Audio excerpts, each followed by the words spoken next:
महसूस अलग अलग हो सकते हैं। स्ट्रगल के टाइम पे जब इंसान कठिनाइयों से गुजरता है तो हो सकता है उस टाइम पे कुछ दर्द हो, मगर मैं सही बताऊं तो हमने कभी खुद भी नहीं सोचा था कि एक दिन ऐसी जगह पे सिलेक्शन होगा। पैसों का अभाव रहा, पैसों का अभाव इस कारण से रहा कि मम्मी जी जितना कर पाती थी उससे ज़्यादा मतलब उन्होंने मुझे दिया। और देर रात तक जगाते हैं सपने, अपनों से दूर कराते हैं सपने, अगर खुद में हो जज्बा तो सफलता के शिखर पर पहुंचाते हैं सपने। नमस्कार, आप देख रहे हैं द पत्रकार बाबू में व्यक्तित्व। मैं आपके साथ हिमांग चंद्र। आज के शो हमारे व्यक्तित्व में वो शख्स मौजूद है जिसने संसाधनों के अभाव होने के बावजूद अपने ड्रीम को अचीव करने के लिए कभी भी उन संसाधनों का अभाव नहीं समझा और उनको रोड़े नहीं आने दिया। यानी उसने अपने गंतव्य को अचीव करने के लिए हर तरीके की मेहनत करी और शायद इसी वजह से न केवल उसने अपने गांव और शहर का नाम रोशन किया बल्कि पूरे भारत का नाम रोशन किया। आज हम बात कर रहे हैं सूरज प्रसाद मिश्रा की। सूरज प्रसाद मिश्रा ने नासा में whole over the world 3rd rank secure करी और इसरो में whole over the India 1st rank secure करी और TIFR यानी Tata Institute of Fundamental Research में होल ओवर द इंडिया 2nd रैंक सिक्योर करी। सूरज से हम बात करेंगे कि किस तरीके से उन्होंने अपने इस सफ़र को कायम रखा और इतनी बड़ी अचीवमेंट करी। लेकिन उससे पहले आप सूरज के बारे में हमारी ये रिपोर्ट देखें। कहने को तो सूरज प्रसाद मिश्रा मात्र 23 वर्ष के हैं, लेकिन उन्होंने जो इतनी छोटी उम्र में कर दिखाया वो असामान्य है। असामान्य इसलिए भी क्योंकि सूरज जब मात्र 12 वर्ष के थे तब उनके पिताजी का दुखद निधन हो गया था। तब सूरज की मां ने जमीन बेचकर और कठिन परिश्रम करके सूरज को पढ़ाया।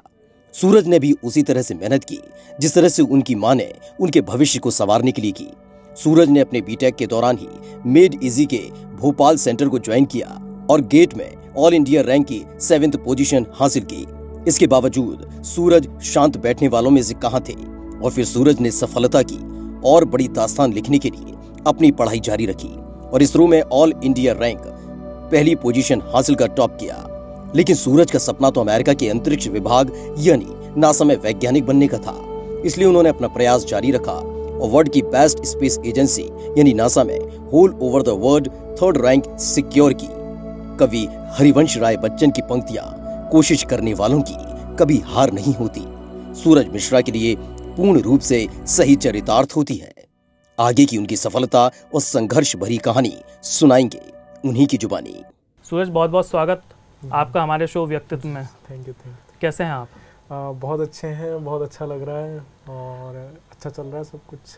कैसा लगता है आपको कि अब आप नासा पहुंचने वाले हैं, वर्ल्ड की सबसे बेस्ट स्पेस एजेंसी में?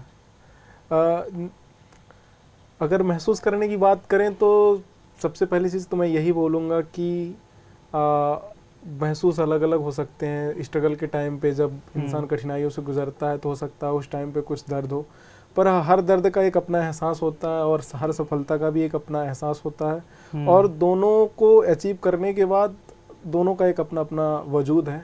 जो दर्द का एहसास है वो थोड़ा पहले आता है, जो सफलता का एहसास है वो थोड़ा बाद में आता है, तो दोनों का अपनी अपनी जगह पे एक अच्छा फीलिंग्स है। जो आपने दर्द की बात कही, वो दर्द किस तरीके का दर्द आप कहना चाहेंगे? अगर दर्द की बात करें तो स्ट्रगल्स कह सकते हैं। बैठ के जब कोई आपके पास ना हो और दिमाग मतलब मन को कंसंट्रेशन करके एक जगह पे लगाना हो, इतनी सारी डाइवर्जेंस हैं और इतनी सारी इन्फॉर्मेशंस हैं, उन इन्फॉर्मेशंस में से अपनी सही इन्फॉर्मेशन को क्या पढ़ना है, क्या चीज़ें छोड़नी है, किन इन्फॉर्मेशन पे वर्क करना है, किन इन्फॉर्मेशन को छोड़ देना है। क्योंकि आज की डेट में सबसे ज़्यादा क्या है कि इन्फॉर्मेशन है, लिस्ट ऑफ बुक्स हैं, list of number of books हैं। हाँ, आपको डिसाइड करना एक बहुत बड़ा चैलेंज आज के समय में रिसोर्सेज का होना नहीं, रिसोर्सेज के ज़्यादा होने का है। रिसोर्स ज़्यादा होने के कारण लोग उसमें फंस जाते हैं, उलझ जाते हैं कि हमको इधर पढ़ना चाहिए, इधर पढ़ना चाहिए। तो अपने ऑप्टिमाइज रखें खुद को, कहाँ पे हमको काम करना है, कहाँ पे काम नहीं करना है, वो सारी चीज़ें देखते रहें। सूरज, आपकी जो सक्सेस की स्टोरी है वो काफ़ी इंस्पायरिंग और मोटिवेशनल है।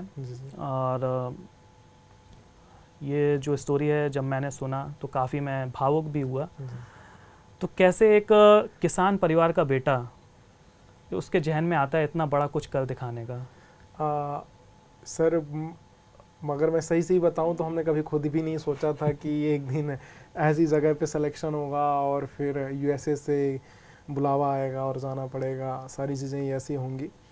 हमने तो बस जस्ट हर स्टेप को फॉलो किया और हर दिन अपना बेस्ट दिया। हर दिन हमारे पास चुनौती थी, हर दिन अपना एक चुनौतीपूर्ण था। बचपन में ही पिताजी नहीं रहे और उसके बाद फिर पैसों का अभाव रहा। पैसों का अभाव इस कारण से रहा कि मम्मी जी थी, मम्मी जी जितना कर पाती थी उससे ज़्यादा मतलब उन्होंने मुझे दिया और बहुत सारी चीज़ें उन्होंने खुद की सारे शान शौकत उन्होंने कभी नहीं देखी मेरी पढ़ाई के लिए। और सारी चीज़ें आज मैं जो भी हूँ, मेरी सफलता और असफलता से जो भी अलग करके मुझे देखा जाए तो मैं यही कहूँगा कि मेरी सबसे बड़ी सफलता अगर कुछ भी है तो उनके बेटे होने में।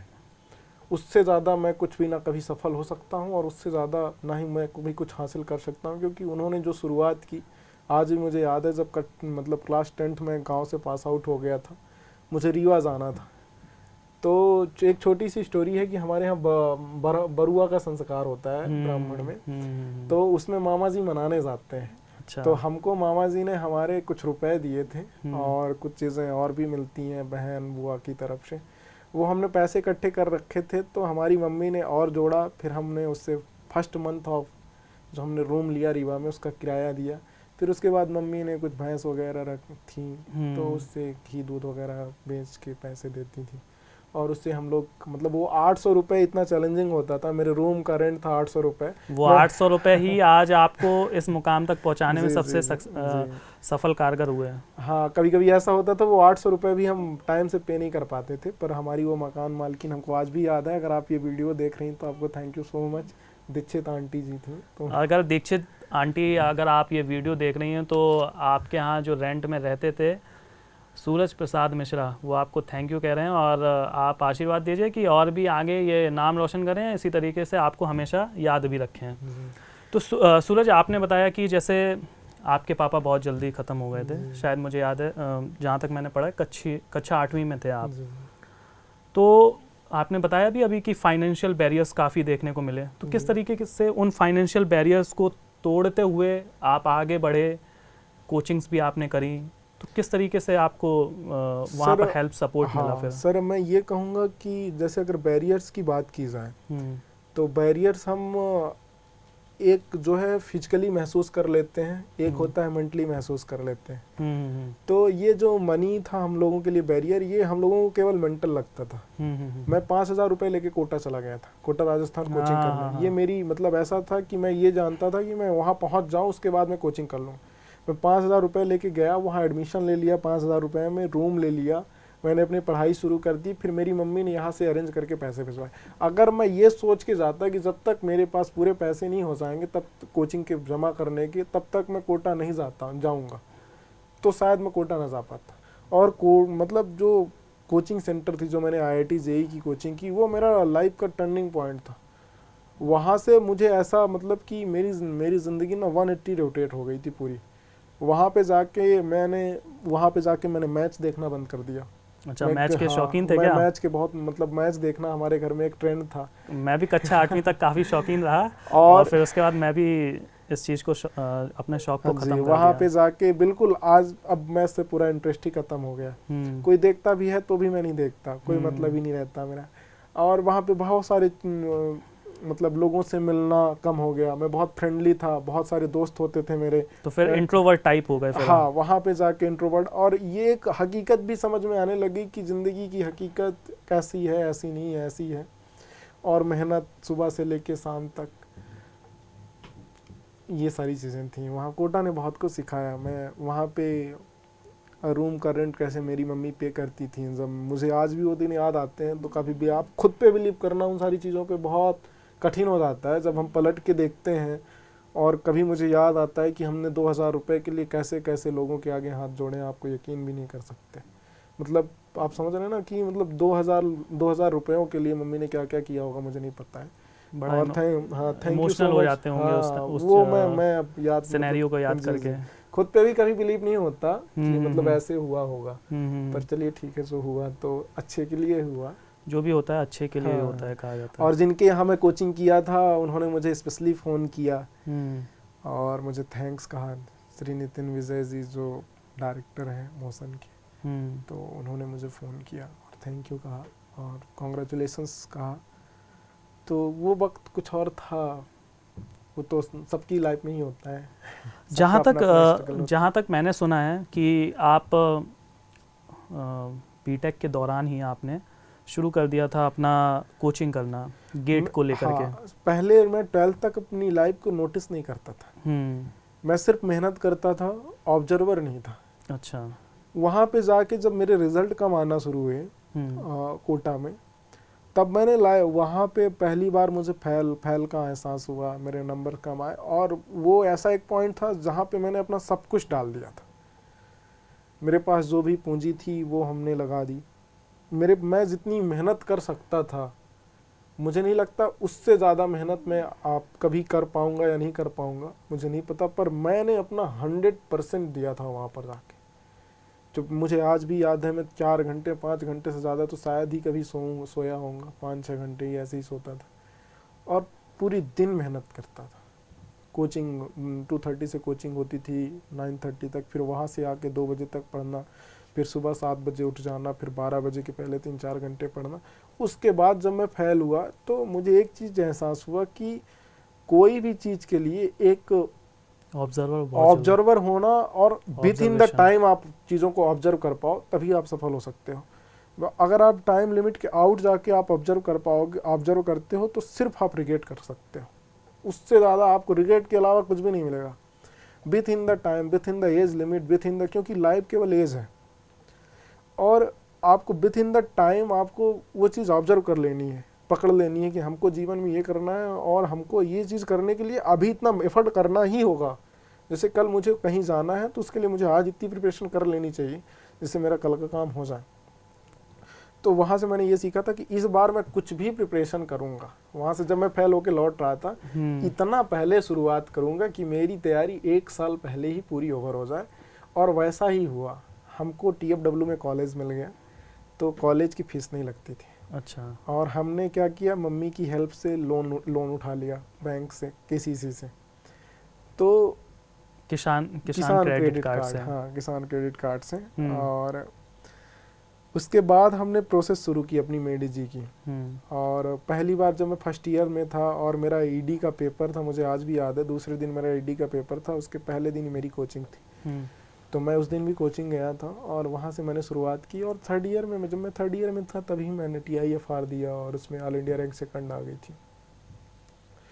उसके बाद 4th ईयर आते आते तो इतना सबको श्योर था कि मतलब मैं अच्छा करूँगा। मेरे टीचर्स, मेरी फैकल्टीज जो भी थी। आपने बताया TIFR में आपकी 2nd रैंक आ गई, उसके बाद आपकी फैकल्टीज़ को बड़ा विश्वास हो गया था आपके ऊपर कि आप कुछ अच्छा दिखा पाएंगे, अच्छा परफॉर्मेंस कर पाएंगे। तो ये जो नासा वाला आपका रुख होता है कि नासा जाना है, मुझे नासा में कुछ साइंटिस्ट, मतलब एक साइंटिस्ट बनना है, तो उसकी जो प्रोसेस थी, वो प्रोसेस कहाँ से आपको पता चला कि ये नासा के बारे में, फिर नासा में किस तरीके की प्रोसेस होती है, वो क्या प्रोसेस है? दरअसल मैं 2018 में जब गेट का रिज़ल्ट खुला मेरा, तो मेरा बिल्कुल अनएक्सपेक्टेड रिज़ल्ट था। अच्छा। मेरा एक्सपेक्टेशन था कि मैं टॉप 20, टॉप 30 पे आऊँगा और वो था 130। अच्छा। हाँ। और उसी दिन मुझे मतलब क्लास में बुलाया गया था। एक स्वाति लड़किया करके लड़की है, मेरी दोस्त है, वो 2-3 PSUs में सिलेक्टेड है, IUCL, ONGC वगैरह, उनकी 36 रैंक है। अच्छा। तो मैंने तो भोपाल के पास आउट है मेरी बैच की। ओके। तो हम और वो दोनों स्टेज शेयर करने वाले थे। अच्छा। हाँ, और दोनों क्लासमेट भी रहे। उनकी 36 थी, हमारी 130 थी। हमने दोनों ने शेयर किया, सारे वीडियोज वगैरह, फोटोग्राफीज वगैरह, सब सारी चीज़ें हुई। और मेरा एक जूनियर है राजीव, जिसके साथ मैं हमेशा रहता था वहाँ पर। ये आप जूनियर मत कहिए, छोटे भाई ही कह लीजिए। हाँ, क्योंकि वो इतने क्लोज हैं कि अब देखिए, सगे भाई नहीं है मेरे, वैसे है ना, सगी कहते हैं ना कि खून का रिश्ता वो चीज़ नहीं कर दिखाता जो एक आपका अननोन पर्सन कर दिखाता है। तो वो मेरी पढ़ाई को, मतलब वो मुझसे बात करें या ना करें फ़ोन पे, हम कभी कभी 10-10 दिन 15-15 दिन कभी भी बात नहीं करते, बट हम दोनों एक दूसरे के लिए हमेशा तैयार रहते हैं एक सिंगल फ़ोन कॉल के लिए। तो मेरे छोटे भाई जैसे हैं, और उन्होंने भी कंप्यूटर साइंस से ओलंपियाड क्वालिफाई किया है। तो उन्होंने कहा कि भैया आप जो हो रहा है तो होने दीजिए, आप करिए, कुछ और करिए। फिर उसी के बाद इसरो का रिज़ल्ट आया उसी के टाइम पे, तो उसमें फर्स्ट रैंक आ गई। फिर ऐसे ही चीज़ें शुरू हुई, और मैंने उसी टाइम पे सोच लिया था जब गेट का रिजल्ट खुला था, जब 130 आई थी, तो मैंने सोच लिया था कि एक बार तो और देंगे। अच्छा, सेकंड अटेम्प्ट तो अभी गेट के लिए बनता है, क्योंकि तो मेरा जो रिजल्ट है ना वो मेरे एक्सपेक्टेशन से परे था। हाँ, तो मैंने कहा था कि दूंगा। फिर अगले बार जब मैंने दिया तो मेरी 82 आई। 82 आने के बाद बाला सर का कॉल आता है, बोलते हैं कि नासा में जॉब प्रोफाइल क्रिएट कर लो। तो नासा मतलब कि usagovernment.com करके उनकी है एक वेबसाइट, USA गवर्नमेंट जॉब करके है, उसमें रिज्यूम बनाना होता है। तो बोल रहे तुम्हारे पास 2-3 स्कोर कार्ड हैं, तो तुम एक रिज्यूम बिल्ड कर लो उसमें। और मैं तब तक इसरो भी छोड़ चुका था। अच्छा, हाँ, ये था कि ये था अपना ये था कि अभी कुछ और करना है, अभी जॉब तो नहीं करनी। मेरा ये शुरू से था कि जॉब अभी नहीं करनी। जॉब मैं 25 की ईयर तक पढ़ूंगा, क्योंकि उन्होंने प्रॉमिस किया था पिताजी को अपने। पिताजी लास्ट स्टेज में थे, तो बैठते थे मेरे पास में, तो काफ़ी पीठ पे हाथ रख के बोलते थे कि पढ़ना खूब, बहुत संघर्ष आएगा, बहुत सारी चीज़ें आएंगी, पढ़ाई करना है बहुत। तो मैं हमेशा कहता था, सोचता था मन में कि पढ़ेंगे खूब, चाहे जो हो जाए। तो ये मेरे दिमाग में बहुत पहले से था कि मैं जॉब तो इतना जल्दी किसी की नहीं करूँगा, चाहे मुझे कोई कितना भी ऑफर दे, कुछ भी कहे, कुछ कितने भी सारे ऑफर्स आए, पर मैं कभी मतलब आपने अपने पापा की आखिरी इच्छा हाँ, को ये था कि मैं 25 तक अपना जी जान लगा के पढ़ूंगा, 25-26 तक। उसके बाद जो होगा वो भगवान की मर्जी है, जो किस्मत में लिखा होगा जितना, उसको कोई बदल नहीं सकता। हमारा जितना है वो 100% देंगे। उसके बाद हमने क्या किया कि रिज्यूम अपलोड किया अपना, और अपलोड नहीं करना होता, उसमें टेम्पलेट्स दिए होते हैं, आप उसमें क्लिक करिए, टेम्पलेट्स में आपने ये किया है तो इसमें लिखिए और अपना स्कोर कार्ड नीचे अपलोड करिए। उसके बाद आपको कुछ फीस सबमिट करनी होती है, उनकी $500 समथिंग फीस होती है, कुछ ज़्यादा भी हो सकती है, आगे पीछे हो सकता है, क्योंकि वो बदलते रहते हैं, अपडेट करते रहते हैं। जैसे कभी गेट की फीस मतलब कम थी, अब बढ़ जाती है, जैसे IITs वगैरह की भी हैं, तो वो बढ़ भी सकती है। उसके बाद प्रीलिम्स का एग्ज़ाम होता है उनका, मतलब प्री स्टेज का एग्ज़ाम होता है, जो मैथमेटिकल, रीजनिंग एप्टीट्यूड, ये सारी चीज़ें होती हैं। तो मैंने रीजनिंग एप्टीट्यूड में बहुत वर्क कर रखा था अपने गेट के पीरियड में और मैथ में, तो वो मेरा बहुत अच्छे से, वो आपको हेल्पफुल रहा काफ़ी। उसके बाद तो फिर 11th राउंड टेक्निकल थे, 3 राउंड उनके पर्सनल थे, तो हर राउंड की अपनी एक कहानी थी। हर राउंड का मतलब teachers, thank you so much, जो ये भगवान यहाँ तक पहुँचने के लिए हाँ, सबसे ज़्यादा एफर्ट उन्हीं ने किया। हर एक सब्जेक्ट के लिए मेरे पास जो टीचर्स थे उन्होंने मेरे ही बराबर मेहनत की। मैं कभी भी मतलब बाला सर और राम सर और सुंदरम सर, सागर सर, रवि सर, ये जितने भी फैकल्टीज़ हैं, तो मेरे पास कुछ स्टोरीज़ हैं। राम सर मेरे रूम पे जहाँ पे मैं रहता था वहाँ पे आते वो। अच्छा, हाँ, मेडिजी गेस्ट हाउस कुछ दूर था हमारे यहाँ से, उस रूम से 7 मिनट की दूरी पर था। वो मेरे रूम आते और हम दोनों सुबह मतलब कभी टहलने जाते, आते अच्छा, तो रूम पे साथ में टाइम थोड़ी सा और आते रूम पे बैठते और चीज़ें बताते कि ऐसे से ऐसा बोर्ड लगा लो, ऐसे से ऐसी चीज़ें कर लो। तो वो उनका एक्सपीरियंस होता। बाला सर के साथ ऐसा था कि मैं उनसे इमोशनली, बाला सर से शुरू से बहुत लगाव हो गया था, क्योंकि वो थोड़ा हिंदी भी समझ पाते थे, और जब मैं सेकंड ईयर मतलब ज्वाइन किया था फर्स्ट ईयर में, तब मुझे इंग्लिश बिल्कुल भी नहीं आती थी, तो मैं उनसे शुरू से थोड़ा सा ज़्यादा कनेक्टेड हो गया था। तो 1 बजे रात, 2 बजे रात मुझे कभी ऐसा होता था कि प्रोसेस के दौरान कि मैं ज़िंदगी में कर क्या रहा हूँ, मेरी रैंक ऐसी है, अभी मैं क्या करूँगा क्या नहीं करूँगा, मैंने जॉब छोड़ दी, अब क्या हो जाएगा सिलेक्शन नासा में तो ठीक है, अगर नहीं होगा, अगर फेल हो जाते हैं तो जो ये हर राउंड की फीस लग रही है, हाँ, दूसरा ऑप्शन क्या रहेगा।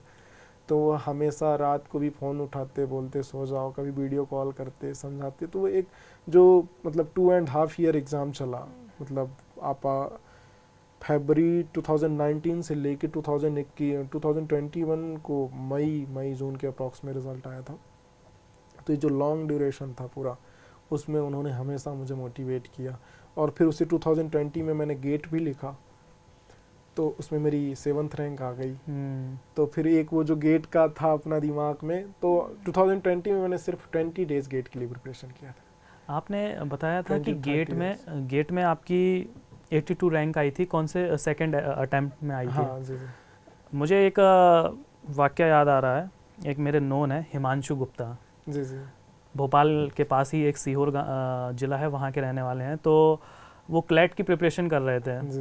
पहले साल में उनका क्लैट में 12th के बाद उन्होंने दिया, तो उनका अराउंड अच्छा रैंक नहीं आया था।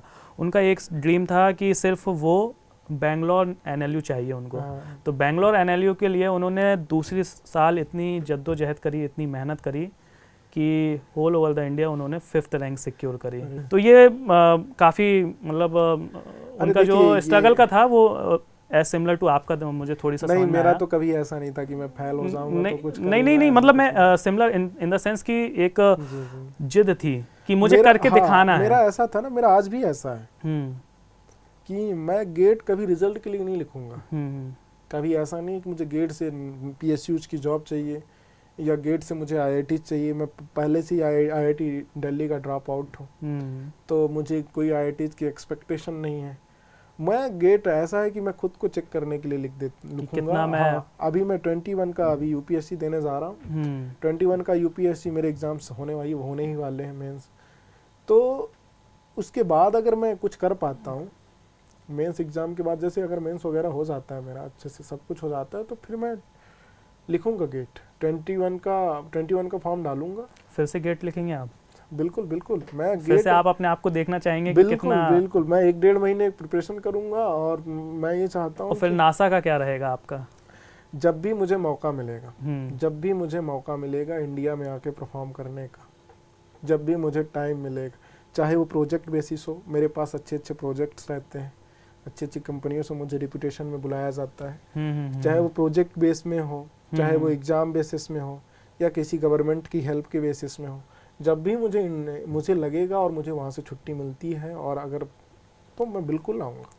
सूरज, हमारे इस शो को काफ़ी लोग देख रहे होंगे, काफ़ी दर्शक देख रहे होंगे, तो मैं ये चाहता हूँ कि आप हमारे दर्शकों को बताएं कि किस तरीके से ये जो आपने स्टेप लिए नासा तक पहुँचने के लिए, सक्सेस होने के जो स्टेप आपने फॉलो किए, वो आप हमें भी शेयर करें, हमारे दर्शकों को भी शेयर करें, क्योंकि ये बहुत ज़रूरी है। वो जो लोग देख रहे होंगे वो भी मोटिवेट होकर के अब चाहते होंगे कि वो भी इस सफ़र को शुरू करें। अब सबसे पहले तो सफलता का यही है कि आप जितना भी सोचो वो कंक्रीट सोचो।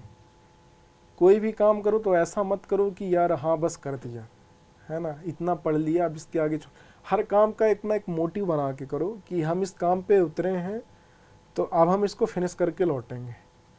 वही काम आपके लिए और आप उसके लिए हो। बाकी जो काम आपने ऐसे कर दिए कि हाँ ठीक है मिला रास्ते में काम कर दिए, वो चीज़ का जीवन में कभी काउंट नहीं होगी और आपने उस काम के लिए सिर्फ अपना टाइम वेस्ट किया है और कुछ भी नहीं किया है। इसलिए जो भी पाया आपने काम के रूप में या सम्मान के रूप में, उसमें 100% खरा उतरना है। और दूसरी चीज़ ये कि हमेशा डाउन टू अर्थ रहना। कुछ भी हासिल कर लें आप, एक दिन ये सब चला ही जाना है। सबको ज़िंदगी से जाना ही है। कुछ भी हासिल कर लें, हमेशा डाउन टू अर्थ रहें, अपने बड़ों से हमेशा आशीर्वाद लें। वही आशीर्वाद आपको दिमाग देगा, उसी दिमाग से आपकी किस्मत बनेगी और उसी किस्मत से आप सफल होंगे। इसलिए जितना से ज़्यादा आप ब्लेसिंग ले पाएँ, किसी का बुरा ना सोचें, भगवान आपका भला करेगा। तीसरी चीज़ ये है कि हार्ड वर्क।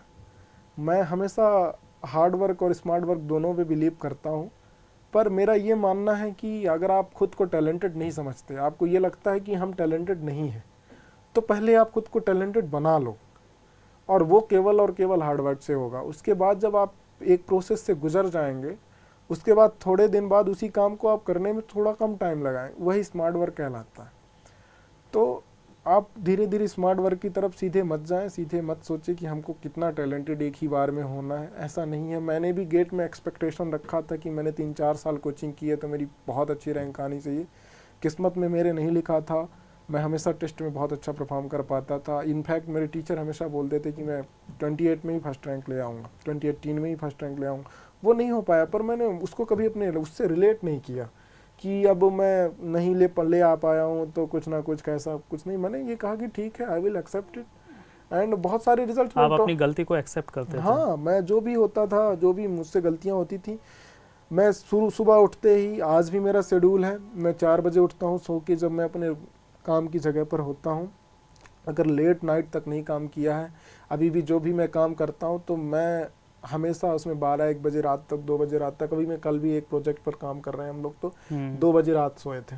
अच्छा, ठीक है ना। हमारी जो टीम थी, हम लोग मतलब जो काम भी हम लोग करते हैं, जो काम भी मैं करता हूँ, उसमें मेरा ये रहता है fully dedicated, 24/7 only this work. मेरी मम्मी भी काफ़ी इससे नाराज़ रहती हैं मेरी, मतलब मैं हर सर दो, मतलब जितने भी मेरे अभी भी दोस्त बचे हुए हैं, वो केवल वही बचे हुए हैं जो मुझसे दिल से मानते हैं, क्योंकि सबको पता है कि ये कभी फ़ोन नहीं करते हैं। मैं कभी किसी को फ़ोन नहीं करता। जब फ़ोन करूँगा तो मैं उनसे पूछ लूँगा कि आप फ्री हैं, और उनके लायक काम होता है तभी उनको फ़ोन करते हैं। मुझे अगर लगता है कि इस काम को करने से उनका भी अच्छा होगा, तभी मैं फ़ोन करता हूँ। अननेसेसरी मैंने ना खुद का वेस्ट किया और ना ही कभी किसी और का मैं वेस्ट भी क्या कर सकता हूँ, मेरे पास काम ही क्या है। तो ये सारी चीज़ें। और 5वीं चीज़ ये है कि सुबह अगर उठ सकते हैं जीवन में 4 to 12, इसको अपने काम को दीजिए।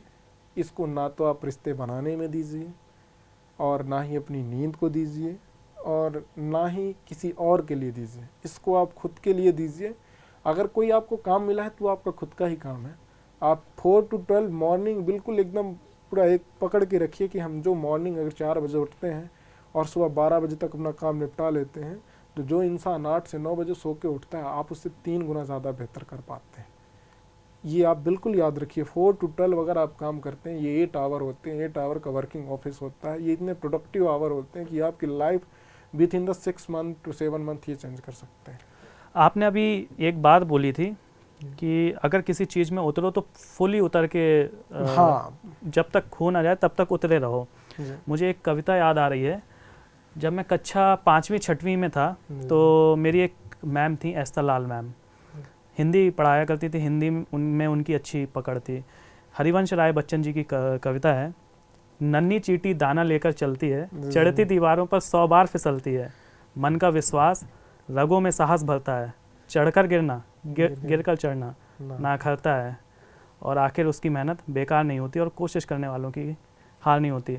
अगर मैम आप ये देख रही हो मेरा वीडियो, तो आपको मैं थैंक यू बोलना चाहूँगा, क्योंकि जो आपने उस समय हमें ये कविता के माध्यम से बताया था कि कोशिश करने वालों की कभी हार नहीं होती, वो सामने आज मेरे सामने जीता जागता एक उदाहरण बैठा हुआ है। और वास्तव में मुझे काफ़ी अच्छा लगा जब मैं मिला, उन्होंने अपनी स्ट्रगल की बातें अभी हमें बताई, तो काफ़ी अच्छा लगा सुन करके कि किस तरीके से अगर किसी चीज़ को अचीव करना है तो कितना स्ट्रगल, कितना ज़रूरी है स्ट्रगल, क्योंकि लाइफ का दूसरा नाम स्ट्रगल ही है। सूरज, बहुत सारे बच्चे होते हैं जो NITians IITians होते हैं, और वो इस एग्ज़ाम को, रेपुटेटेड एग्ज़ाम को क्लियर नहीं हो कर पाते हैं, लेकिन आपने एक प्राइवेट कॉलेज से बीटेक कर रहे थे और आपने इतना शानदार परफॉर्मेंस कर दिया। अब सर ऐसा है कि मैं बहुत अच्छे स्टूडेंट होते हैं NITian है ना, मैं कभी नहीं क्वालिफाई कर पाया तो ज़रूर कुछ ना कुछ उनमें मुझसे बेहतर रहा होगा जो उन्होंने कर दिखाया और मैंने नहीं किया। पर हर किसी की एक इम्प्रूवमेंट लिमिट होती है।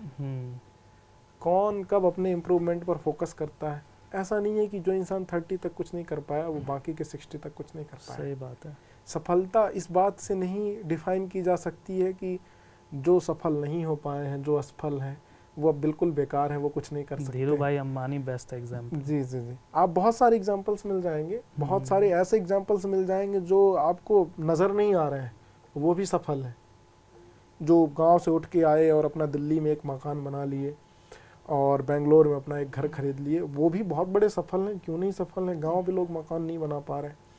तो इंडिया जैसे कंट्री में गांव से उठ के आना और यहाँ सारी चीज़ें स्टैंड कर देना, इतने बड़े बड़े बेंगलोर जैसे बड़े बड़े शहरों में, तो दैट इज़ ऑल्सो सक्सेस। तो वो डिफिनेशन अलग अलग होती है सक्सेस की। तो आप अपना स्टैंडर्ड जैसे NIT है, IITs है, तो कंपेयर ना करें, आप खुद से कंपेयर करें, खुद को इम्प्रूव करें, है ना। मुझे पता था कि मैं NITian नहीं हूँ, मैं IITian नहीं हूँ, तो मेरा 1 साल की कोचिंग में मेरा सिलेक्शन नहीं होगा। मुझे पता था कि मुझे अभी इंग्लिश सीखने में 1 साल लग जाएगा। मैं बहुत क्लियर था अपनी चीज़ों को लेके। मुझे ये चीज़ बिल्कुल फैक्ट पता थी कि मुझे इंग्लिश सुनने में टीचर से, क्योंकि मैं जिस स्कूल में मैं 8वीं पास किया वो नीम के पेड़ के नीचे लगती है। अच्छा। अगर आज भी आप जाके उसका पता करेंगे, सरस्वती शिशु मंदिर स्कूल नवस्ता नाम है, कभी आप पता नहीं बिल्कुल चलिएगा कभी मेरे साथ। बिल्कुल। तो वो उसमें मतलब अगर स्कूल के नाम पर वहाँ पे कुछ प्रेजेंट है तो वो केवल इस नीम का पेड़ है, सिर्फ नीम के पेड़ के नीचे। हाँ बिल्कुल। और 8वीं मैंने वहाँ से की और 9वीं 10वीं वहीं गाँव से ही की। फिर उसके बाद सरकारी स्कूल का मैं हमेशा छात्र रहा हूँ, है ना। तो वहाँ से निकलने के बाद आप इंग्लिश मीडियम की तरफ जब बढ़ते हैं, जब सुनना शुरू करते हैं चीज़ों को इंग्लिश में, तो एक गैप आता है। कोटा में भी मैंने हिंदी से ही कोचिंग की थी, तो मैंने उस गैप को, मुझे पता था कि मुझे फुलफिल करने की कोशिश करी। मैं अपनी चीज़ों को हमेशा जानता हूँ। मैं कभी किसी को बहुत ऊंचा और ख़ुद को अंडरस्टिमेट नहीं करता, पर चीज़ों को देख के नापते हुए कितना मुझे टाइम लगेगा, वो टाइम कैलकुलेट करने की सबसे पहले मेरा यही स्टेप होता है कि how much time I need to do it. मैं अगर करूँगा इस काम को तो कितना टाइम लगेगा, क्योंकि वो मेरे लिए सबसे ज़्यादा इंपॉर्टेंट होता है। मैंने 3-4 बार किया, इसीलिए पहली बार मैंने इंग्लिश सीखी, दूसरी बार मैंने मैथ पे अपना जोर दिया, और तीसरी बार मैंने कॉन्सेप्ट लगाए, सारी चीज़ें निकाली और अच्छी प्रैक्टिस की और रिजल्ट तो है ना। और मगर ऐसा सोच के जाता बाकी कॉलेज के लड़कों जैसे कि अरे वो तो एक बार में निकाल लिए, वो तो मैं नहीं कर सकता, मुझसे नहीं हो सकता। मुझे लगा कि मैं नहीं कर पाऊंगा तो मैंने किया सफिशिएंट टाइम लेकर। और जैसे कि मैं UPSC भी कर रहा हूँ, तो मैं मैथ कर लिया हूँ। हो सकता है बहुत अच्छा आगे के मेंस के पेपर अच्छे से आएँ या ना जाएँ, कैसे क्या होता है, क्या चीज़ें नहीं हो पाती हैं, वो मुझे नहीं पता है। पर इतना ज़रूर है कि मैं एक ना एक दिन क्वालिफाई ज़रूर करूँगा। बिल्कुल मन में ठान लिया। एक साल लगेगा, ठीक है, नहीं होगा अगले अटेम्प्ट में निश्चित हो जाएगा। कुछ ना कुछ फॉल्ट्स होंगे, ऐसा तो इतनी कमजोरी तो नहीं है कि मतलब 700-800 सीट में अपन एक सीट ना निकाल, अगर क्वालिफाई करने की बात है। नहीं मन में ठाना है तो उसको आप जरूर ही पूरा करेंगे। तो ये थे हमारे साथ सूरज प्रसाद मिश्रा। सूरज प्रसाद मिश्रा उन बच्चों के लिए, उन लोगों के लिए एक मिसाल हैं जो गांव से बिलोंग करते हैं और हिंदी मीडियम से बिलोंग करते हैं, क्योंकि सूरज हिंदी मीडियम से बिलोंग करते हुए और गांव से बिलोंग करते हुए उन्होंने जो कर दिखाया वो वास्तव में असामान्य है। और आपने अभी सुना भी कि उन्होंने कक्षा 8वीं तक नीम के पेड़ के नीचे पढ़ा और उसके बाद जो उन्होंने किया फिर वो तो सबके सामने है। हम आशा करते हैं कि जो और भी बच्चे हैं प्रिपरेशन कर रहे हैं वो इसी तरीके से सूरज को अपना आइडल मानेंगे और अपने करियर को अचीव करने की हर कोशिश करेंगे। मैं एक कोट के साथ एंडिंग करना चाहता हूँ। To achieve a success in the life there may be to face lot of obstacles and difficulties, but nothing is impossible to achieve success in the life. फ़िलहाल आज के हमारे शो व्यक्तित्व में इतना ही। अब हमारी और आपकी मुलाकात फिर से होगी जब हम आपको और भी कुछ इसी तरीके से खास व्यक्तित्वों से रूबरू कराएंगे। तब तक के लिए आप स्वस्थ रहें, सुरक्षित रहें और जुड़े रहें हमारे चैनल पत्रकार बाबू के साथ।